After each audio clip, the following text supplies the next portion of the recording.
అయ్యో America, make America great again నుంచి don't come to America again, airline shifting to Vancouver, origin crying like a rejected lover.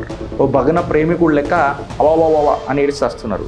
మన డైపర్లు వేసుకున్న Donald Trump ఏమని మాట్లాడుతారంటే, we are protecting American jobs for the American people అని చెప్పి మాట్లాడతారు. నీ ఎయిర్పోర్ట్లను కూడా నువ్వే ప్రొటెక్ట్ చేసుకో, పీక్ కట్టలు కట్టుకో అని చెప్పి ట్రంప్కి గట్టిగా మెసేజ్ ఇస్తున్నాయి. ఇవాళ హాలీవుడ్ రెడ్ కార్పెట్స్ ఎంటీ అయిపోయాయి.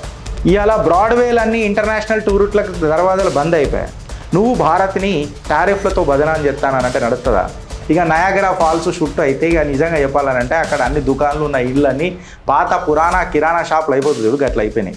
ఇవాళ అమెరికా అంతా తన గేట్లను పనిచేస్తుంటే భారత్ తన డేట్లు అందరికీ ఓపెన్ చేస్తుంది ఫ్రెండ్స్. జై హింద్, జై భారత్, జై తెలంగాణ. ఫ్రెండ్స్, నేను మీ Girish Daramani. Welcome to our channel Chitragupta. ఏంది గిరీష్ నవ్వుతున్నానంటే, ఇవాళ పావురాలు సెల్ఫీలు తీసుకుంటే మళ్ళీ ఆ నవ్వురాక ఏమొస్తుంది?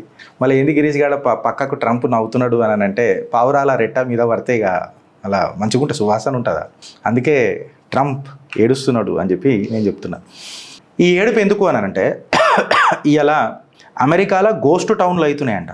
ఇన్ఫ్యాక్ట్ అమెరికన్ ఎయిర్పోర్ట్లు ఒక సెల్ఫీ జోన్లు అయిపోయినాయంట. ఎవరికి అంటే మనుషులకు కాదు, పావురాలకు.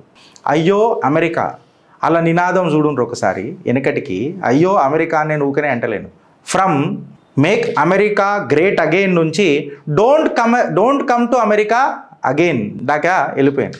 From make America great again నుంచి ఇవాళ don't come to America again దాకా వెళ్ళిపోయినారంటే మీరు చూడు. వెనకటికి వాళ్ళ ఎయిర్పోర్ట్లు ఉండేదిగా, మన తిరుపతి లడ్డు కౌంటర్లు ఉంటాయి చూడు, ఇట్లా మొత్తం కిక్కిరిసిన జనాము, మొత్తం జనాలతో రాసుకొని పూసుకొని ఇట్లా మొత్తం చెమట అయిపోయి మనం ఆ శ్రీమన్నారాయణుడు దర్శనం కోసం తిరుగుతున్నాడు. గట్లు ఉంటుండే అలా వీసా కౌంటర్లు. ఇవాళ అలా వీసా కౌంటర్లు వాళ్ళ ఎయిర్పోర్ట్లు ఎట్లయిపోయినాయి తెలుసా ఫ్రెండ్స్? దారుసలాం బ్యాంకులా షట్టర్లు డౌన్ చేసి పావురాలు వస్తే ఏ ఇష్ ఇష్ అని చెప్పి, లేకపోతే జొన్నలు వేసుకుంటా కూర్చుంటారు చూడు, బోర్డు మీటింగ్లు పెట్టుకుంటా, గట్ల అయినాయి ఇవాళ అమెరికన్ ఎయిర్పోర్ట్లు. When I say with data, JFK airport 78% decline అయిపోయింది. LAX 71% decline. Singapore airlines, Cathay Pacific packing their bags, పురియా బిస్తర్ బానికే వెళ్ళిపోతున్నారు. పోర్ట్లాండ్ 73% డ్రాప్ అయింది. Airline shifting to Vancouver, origin crying like a rejected lover. ఓ భగ్న ప్రేమికుడు లెక్క అవావా అని ఏడిచేస్తున్నారు. వాషింగ్టన్ DC 65% డిక్లైన్ అయింది. మియామి 64% డ్రాప్ అయింది. ఫీనిక్స్ 62% అయింది. సీటల్ 69% అయింది. బాస్టన్ 59% అయింది. ఒకప్పుడు బోర్డింగ్ గేట్ అని అంటే అబ్బని అమ్మ రష్లో పోవాలరా బాయ్, లేకపోతే పుష్ అయిపోతాం రా బాయ్ అని చెప్పి చెప్తుండ్రే. ఇవాళ ఆ గేట్లు అన్నిట్లో ఏమున్నాయి రా బాయ్ అని అంటే, పావురాల ఉచ్చ, పావురాల పీతి తప్ప ఈ అమెరికన్ ఎయిర్పోర్ట్లల్లో ఏం మిగులుతలేదు ఫ్రెండ్స్. వెనకటికి మియామీకి టూరిస్ట్ లెక్క పోవాలనంటే 6 నెలల ముందు వీసా పెట్టుకోవాలా. ఇక మన విద్యార్థులకైతే పంచాయతీ ఎట్లుంటుండేనంటే సంవత్సరాల ఇక వెయిటింగ్ లిస్ట్ ఎట్లుంటుండంటే, నేను ఇవాళ అప్లై చేసుకున్నానంటే నా మనమడు ఇన్ఫోసిస్లో ఉద్యోగం కూడా చేస్తాడు భారతదేశంలో. గంత వెయిటింగ్ పీరియడ్ ఉండే. సుమారు $13 బిలియన్ బిజినెస్ US ఎకానమీకి ఇచ్చినాం. కాకపోతే ఈయన కొడుకులు చేసిన కథలు చూస్తుర్రు కదా మీరంతా, మీరు అర్థం చేసుకోండి. ఇవాళ భారత్ IITలు కడుతున్నది, IIMలు కడుతున్నది, ఎయిమ్స్ కడుతున్నది. ఫారిన్ క్యాంపసెస్ గిఫ్ట్ సిటీలల్లో వస్తున్నాయి. ఇన్ఫ్యాక్ట్ మన బ్రెయినే అక్కడ పనిచేస్తున్నప్పుడు వాళ్ళు కూడా ఇక్కడికి రానికి ప్రయత్నం చేస్తున్నారు. America is collapsing to be a ghost town. America 25% tariff aluminium, copper, steel మీద పెట్టింది. ఇన్ఫ్యాక్ట్ అంకల్ శామ్, మన డైపర్లు వేసుకున్న డొనాల్డ్ ట్రంప్ ఏమని మాట్లాడతారంటే, we are protecting American jobs for the American people అని చెప్పి మాట్లాడతాడు. అమెరికా యొక్క ఉద్యోగాలు అమెరికా ప్రజల కోసం మేము సేఫ్గా పెడుతున్నాం, సురక్షితంగా పెడుతున్నాం అని చెప్తారు.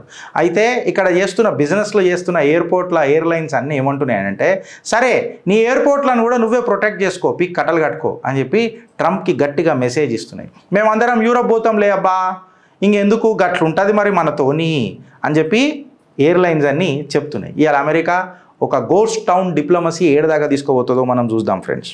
ఇవాళ నేను ఏమంటున్నానంటే, ఏదన్నా ఇంటర్నేషనల్ ఎయిర్పోర్టు 69%, వాషింగ్టన్ లాంటి ఎయిర్పోర్టు 64, 69, 70%లో డ్రాప్ అవుతుందనంటే, ఇంటర్నేషనల్ టూరిస్టులు ఎక్కడికైనా వస్తలేరంటే ఈ పెద్దన్న పాత్ర అమెరికా ఏం పోషిస్తుంది?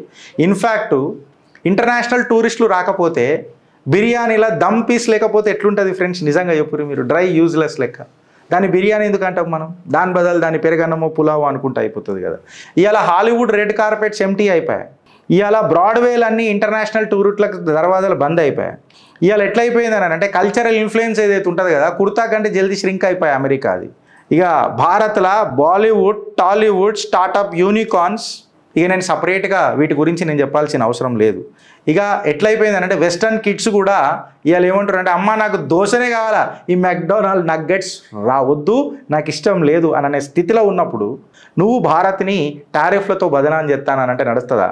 కెనడియన్ ట్రావెలర్స్ ఎవరైతే అమెరికా పోతుండే చూడు, వాళ్ళు కూడా 70% తన బుకింగ్స్ రద్దు చేసుకుంటున్నారు, అమెరికాకు పోతలేరు. ఇన్స్టెడ్ వాళ్ళు యూరోప్ పోతానంటున్నారు, మెక్సికో పోతా అంటున్నారు, జమైకా అని చెప్పి క్రాస్ బార్డర్ షాపింగ్ చేస్తానంటున్నారు తప్ప ఇక్కడికి వచ్చి మాత్రం అమెరికాతోని క్రాస్ బార్డర్ షాపింగ్ మాత్రం మేము చెయ్యా అని చెప్పి చెప్తున్నారు.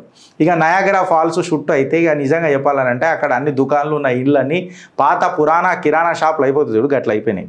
సింబాలిజం అనేది మ్యాటర్ అవుతుంది మిస్టర్ ట్రంప్. ఒకటి గుర్తుపెట్టుకో, ఏందనంటే ఇంటర్నేషనల్ ఎయిర్పోర్ట్స్ అంత పెద్దన్న పాత్ర పోషించిన మీ దేశం, ఇంటర్నేషనల్ ఎయిర్పోర్ట్లు ఎంటీ అయిపోతున్నాయి అని అంటే నిజంగా చెప్పాలనంటే ఇది ఎకనామిక్స్ కాదు, ఇది నిజంగా చెప్పాలనంటే మీ సైకాలజీ బయటపడుతున్నది అని చెప్పి చెప్పాలా. ఒకప్పుడు America open skies and open dreams అని చెప్పి చెప్పింది, కలల ప్రపంచం అని చెప్పి చెప్పింది. కాకపోతే ఇలా వెనకటికి నోకియా అడాప్టబిలిటీకి దూరంగా, ఫ్లెక్సిబిలిటీకి దూరంగా ఎట్లయితే కొలాప్స్ అయిపోయింది చూడు, అబ్సొల్యూట్ అయిపోయింది చూడు, ఆ రకంగా నోకియా అంతరించిపోయినట్టే ఇలా అమెరికా పరిస్థితి వచ్చింది.